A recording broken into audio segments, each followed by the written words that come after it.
heaps in this race. I was talking to Ian down in the pits, so they're basically just giving the car a basic setup. They're not going to any extreme levels with it. They just want Jack to feel it, learn the car. So the 2 nights for him really is a huge learning curve, because it's only the second time he's been in the car.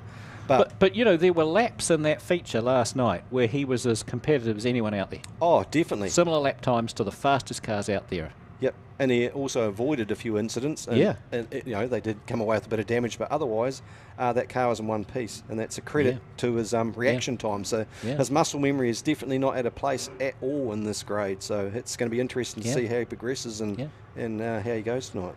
Yeah, really will. And I think starting alongside Chris Cowling is going to be a great opportunity for him. So keep an eye on that. So plenty to look for through this heat. I see the Steve Flynn car there just getting a bit of adjustment. Yeah. Got the 3-minute bell. So we go back to Paul Power. Now that is a budget of all races. I mean, this is a guy that loves the grade, loves the sport, loves Speedway, and he's out there giving it his all in what he basically can afford out of his own pocket in a race car. And I respect that. That is absolutely awesome to see that. And the best part is that he's enjoying what he's doing. He's enjoying the camaraderie with everybody. And like all those guys all help one another out. So he's been given some encouragement, some ideas to adjust it, to try and make it faster, to finesse his craft on the track. So yeah, like we said, he's progressed. He's really progressed, and I thought he really carried himself well last night, and there's been times, like I said, when he started with that car, he looked just a little bit out of place, and you thought, he's new to the grade. But last night, he was fully on it. Yep. So there's Flynn rejoining alongside him on the second row of the grid. So come around, I guess yes, they'll do one more lap before they'll let them go. Yeah. Be good to see how Matt Summerfield goes tonight. It'll be his second meeting in the car, so hopefully he can move forward and hope he feels a little bit more at home in that car. That he was a little bit rusty first race out last night, but I thought he, again, like Paul Power, really improved through the night. And in the feature, he was spinning some really good laps in that 25-lap race last night. He was really back into the what we've seen from him in the past. It didn't take him long to regain the form that he's shown in the past seasons. So he's changed from a Hypermac to a CB2. Yeah. So yeah, that's totally different scenario and setup of car. So he'll be just finding his way with it. So and longer term, of course, he's changed from a rally car to a Speedway car. Just even better adjustment. Yeah, and horsepower difference too is considerably more than what he's got now than the rally car. Yeah, former New Zealand rally champion Matt Summerfield. Okay. They're not putting the flower down on the track yet. I'd say they'll do it this time around. It's a credit to all the drivers and crew for the second night to make all their cars look shiny and pristine. It's always a tough job to do. And especially Jamie Bolton. Yeah. After last night with a few rubs here and there, so they've all done an excellent job. So a lot of effort goes in behind the scenes for the crew. I mean, as Grant Flynn explained, you can't do it without your family, friends and crew. Crew are a huge part of a wheel on a car, so definitely full credit to them.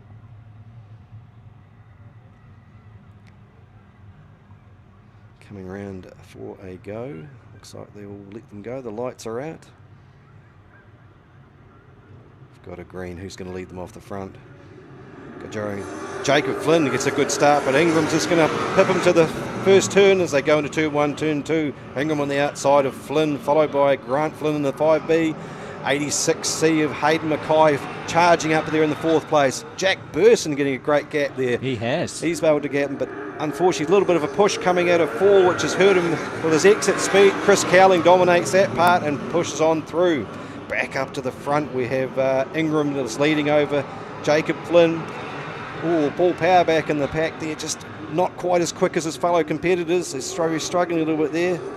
Jacob Flynn giving hot chase on Joe Ingram there as 27 enters into 1 and 2's coming out. It's got a nice bit of drive there, but Flynn's not giving up, and Steve Flynn followed him behind, and then back to Hayden Mackay, and Chris Cowling just starting to draw himself back up into behind Mackay. We go a little back further to Crawford there, he leads the next one back. Then we've got the 58k back to the front again. Joe Ingram leading them through, back to Flynn. Ingram's just got a wee bit more of a gap over them. And Steve Flynn's hard in behind his nephew there. And Hayden Mackay has followed him behind as they come back into turn 1, turn 2. Track just going away a little bit now. Motionless there slightly for Mackay, so that's hurt his exit speed as he goes in. Chris Cowling underneath just takes that line away from him, so he can't come back down. Gets a nice bit of exit, comes down the front straight, so he takes over that 4th spot. Crawford catching up now and behind Hayden Mackay as the track conditions are changing. We've actually got a little bit of dust coming off, so that's going to make it a little bit harder for those cars that aren't quite set for this one. Ingram's comfortably away at the front now. He's gained probably about 5 or 6 car lengths over Flynn as he enters into turn 1, 2. Flynn driving a little bit higher, looking for that cush to give him the drive off the turn. Looks like he's doing it comfortably at the moment. Chris Cowling challenging the 5B of Steve Flynn, but Steve Flynn not giving up. He goes a little bit deeper, but that seems to be holding off Chris Cowling at Cress. The 2NZ goes back underneath him, so he's up into 3rd, so he's made some good places so far. It's a great battle between Mackay and Crawford too. Yes, as they come back down again. Joe Ingram's still got that lead. As he comes back down, he's got 3 laps to go. We come past the control tower. Cowling now challenging Flynn for the 2nd spot as he goes underneath, but gets pinched off as we come out of exit of 2. Steve Flynn holding in there from Crawford, and then Hayden Mackay's moved back another spot. He's trying to cling on to the 6th position as we come through. We've got the white flag for Ingram, still got that gap while Cowling is challenging behind Flynn. He may have to go around the outside of him on the high line, and looks like that's what he's going to do as he challenges Jacob Flynn down the back straight. Who's going to make it into the turn? But it looks like Chris may have pulled the manoeuvre off, but Flynn's not giving up. Hasn't quite got the drive, but Cowling has as he comes through for 2nd. But don't take it away for Joe Ingram. He's taken that win out. And we've got Jacob Flynn in 3rd, Steve Flynn in 4th, Crawford in 5th, back to Hayden Mackay in 6th, their top 6. And as you were correct, Malcolm Natai has come through from the back to come up to 7th place. So that's some good positions and ground made up for him. Yeah, it was, wasn't it? Yep. That'll be the tightest top 6 we've seen so far, I think. I'm not sure, we'd have to check on the ELS what time separated them, but it wasn't much. And really close racing there right throughout. Let's have a look. Top 6, 3.3 seconds behind Hayden Mackay. So 3.3 seconds separated the top 6 cars. That's a pretty close race. Yeah. Fantastic racing across the board there. I thought Cowling came through really nicely. The battle with Jacob Flynn was fantastic. The battle between Crawford and Hayden Mackay was nothing short of amazing. The speed they were doing, there was a time there when their lap times were quicker than Chris Cowling's while they were duelling each other. And then Hayden Mackay was doing that on the high line round the outside. Pretty impressive sort of stuff. And as you say, Malcolm Natai came through very strongly as well. Fastest lap was a 17.17 by Chris Cowling. Yep, and see Jack Burson there maybe just struggled a little bit.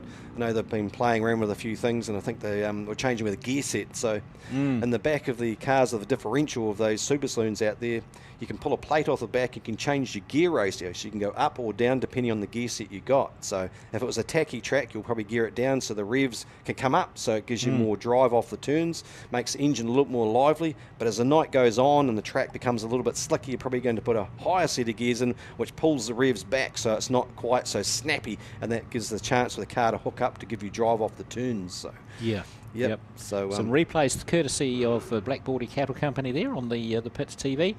And you can see some of the close racing there. I mean, it was, and that was Mackay racing with Crawford there. You can see at the back there, just Mackay just keeping it off the wall, using every millimetre of track. He was using that modified line. He was. The rear bumper, flick it off the end of 3 basically, and dive down hard into the turn 3, turn 4 to exit off. Yeah, exciting stuff. It was. That's what we want to see out of our Super Saloons. No yellows. And really close racing right throughout the field from front to rear. And down in the pits, I think we've got Harley Robb lined up for an interview. Yep, we're down here with Harley Robb, Heat 1 winner of the Canterbury Stock Car Heats. Off the front, near the front, bit of a tussle with Brad, and then got clear from there. Yeah, we know if that front grid, I think, we started grid 4, so when you get a front one, you've got to use it and get to the front. So we had a good battle with Brad. I think Jay was coming in there. Coming across some of the lap cars, just knuckle down, get past them, and good to pick up the win. So, new car not finished, so you pull another one out of the shed? Yeah, we didn't want to get hoary likes with our brand new car, so we had the spare car we leased out. It was free this weekend, so quick seat change into that, and no, it goes really good, so really impressed. So what are your grid draws for the next two? So next race we're on 19, and then we've got 24, so a bit of work to do in the next few, but I don't mind using the bumper. Oh, yeah, we're looking forward to that. Didn't have to use it much on that one. Best of luck for the rest of the night. Yeah, cheers, appreciate it. That's good that he doesn't mind using the bumper, because we like it when he does too. Yeah, and as he stated in his grid positions, I think he's middle and then further back, so he's got a little bit of work to do then in his next couple of heats, but I'm sure that the front bumper will be used. I'm sure too, yes indeed. So this is still they're still doing a little bit of track packing, trying to put the track back together again so that it lasts throughout the evening. There's a few replays going on, you'll see on the Pits TV live stream as well. Again, requested, so draw your own conclusions about that. They'll be looking close at the hive of activity down in the pits, I can tell you. And next up, we've got the first of the non-qualifiers race, I think. Is that right? Yeah, for the stock cars. Yes, it is. Stock cars with nothing after it on our program, which means it's the non-qualifiers group rather than the championship group. And yes, we did get a list of them. So there were some good names on this that didn't make it through last night either as well. Tony Oliver, Elsie Flandrin, Tyler Horton, Reese Marsden, Troy Curry, several of those cars last night that performed quite well in one or other of the heats. Didn't do enough over the 3 heats to actually get through. As we look there in our play, Joe Ingram takes around the checkered flag for that well-deserved win. That was a stellar effort. It was. From them. They had the right setup to make that car be able to lap around at some nice speed there, with good drive, and be able to take out the checkered flag. He's looked really good this weekend, hasn't he? I would dare suggest that come championship time he's going to be there or thereabouts. Yep, it's all preparation for the events later in the season for them, and like Grant Flynn has said, that racing against this calibre of car at this time of year is good preparation for national events, because your mindset is put into the speed and the craft that you've got to set yourself up for when you go to a national event. Definitely. Once you go to a national event, the bar's lifted again, the pace is a little bit higher, so yeah, you've got to have everything, all your T's crossed and your I's dotted to the best you can to be able to get the result that you're aiming for. So we have our stock cars coming around to line up. So these are the non-qualifiers. These are the guys and girls who entered the Canterbury Stock Car Championship last night but didn't make it through the qualifying process into the top 30, and they're just racing for the fun of it. Which is no bad thing, because a lot of them do have a great time. You know, you talk to them down in the pits and they're like, oh, I'm just out there enjoying the racing. Whatever happens, happens. That's Gosh, correct. how many times have I heard that phrase from stock car drivers? You know, whatever happens, happens. They're just out there to enjoy it. Something else out there as well, which is the 2-seater Super Saloon. And one of our lucky fans, did we give him the name? I haven't seen a piece of paper with the name. But one of our lucky Facebook fans got chosen from the draw to have the ride of their life in the 2-seater Super Saloon, and that'll be going out after this. It's definitely an experience. If you get the opportunity, put your name forward on the Facebook page. Yeah, if you want to know how to win the chance to get in, or be in the chance to win it, follow the Woodford Glen Facebook page, and when this car is going to be out on track, Steve will put a post up and invite you to, I think, just share the post, I think, or just like the post, and a random winner from those who do is chosen, given the opportunity to do 3 or 4 laps in the 2-seater car. Yep, and this is a full-blown Super Saloon. There's not a lot different between what we see racing in those heats to what that is, other than an extra seat and a spare steering wheel. Yeah. To hold on to.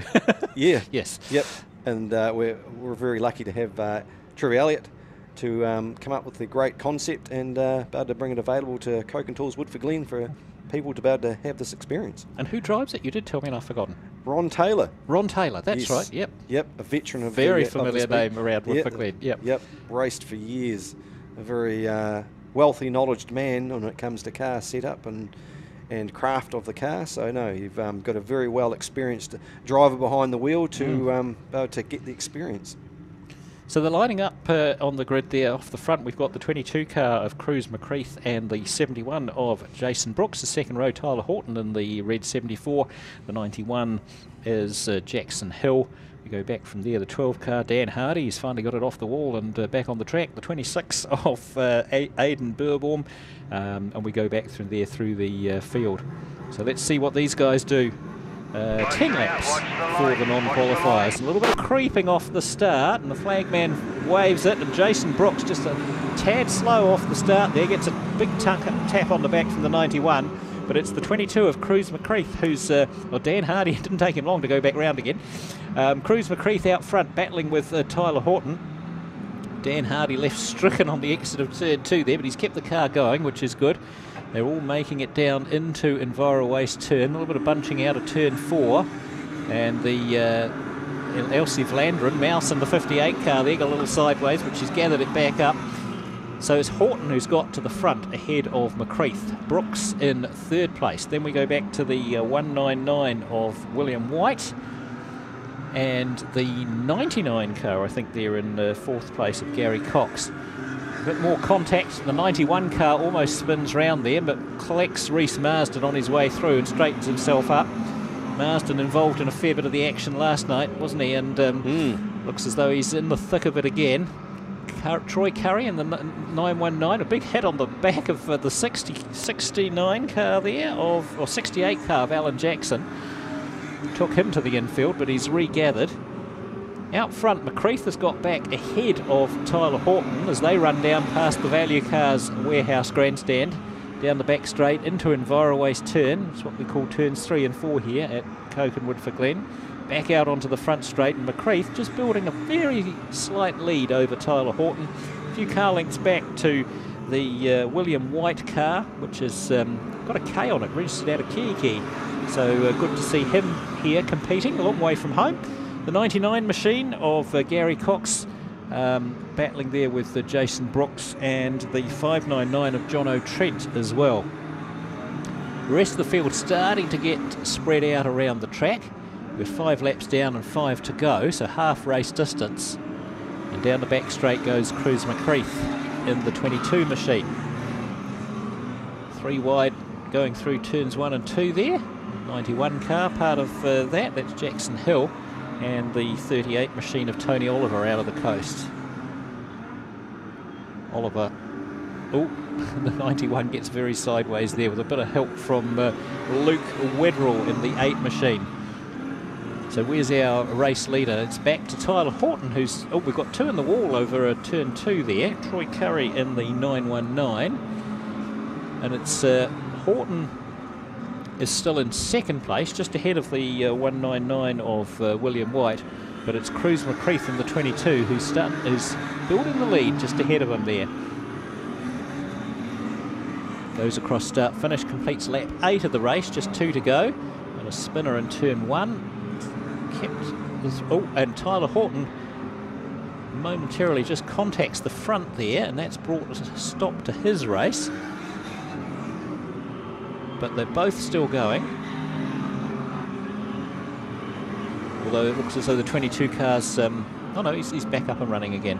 So white flag time this time for Cruz McCreath in the 22 machine. Down the back straight, Jason Brooks has pulled out, so is Rodney Good in the 817. But coming down to pick up the checkered flag, it's the 22C of Cruz McCreath. With 2nd place, well, we wait and see. William White came through for 2nd there, ahead of John O'Trent, Gary Cox. Reece Marsden making his way up through the pack into 5th place. The rest of the field down from there. The fastest lap was a 20.23 by Cruz McCreath. Yellow. A little more eventful, that race. A few casualties to the infield. Yeah, there were, weren't there? No big hits, but plenty of more moderate sort of contact, and it did take its toll on a few of the cars and a few of the drivers, I think, by the end.